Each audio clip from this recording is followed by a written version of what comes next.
आज आपण पाहूया आईने दर महिन्याला तिच्या पोटातील बाळाशी संवाद कसा साधावा. पहिला महिना.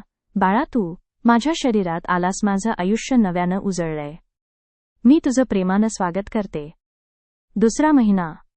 तू अजून छोटा आहेस, पण मी दररोज तुझ्याशी संवाद साधते. प्रत्येक दिवस मी तुझ्यासाठी आरोग्यदायी निर्माण करते. तिसरा महिना. माझ्या बाळा, तू मजबूत होत आहेस. मी तुझ्या प्रत्येक पेशीला सकारात्मक ऊर्जा पाठवते. चौथा महिना.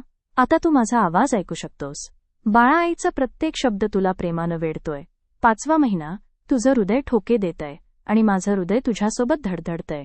सहावा महिना. बाळा, मी शांत आहे, आनंदी आहे, कारण माझ्या गर्भात प्रेम वाढतंय. सातवा महिना. तू माझ्या हालचाली जाणतोस आणि मी तुझी नाजूक हालचाल अनुभवते. आपलं बंधन अधिक घट्ट होतंय. आठवा महिना. तू आता तयार होत आहेस जगासाठी. मी तुला प्रेम, शांतता आणि धैर्य देत आहे. नववा महिना. बाळा, ये आता माझ्या कुशीत. मी तयार आहे, तूही तयार आहेस.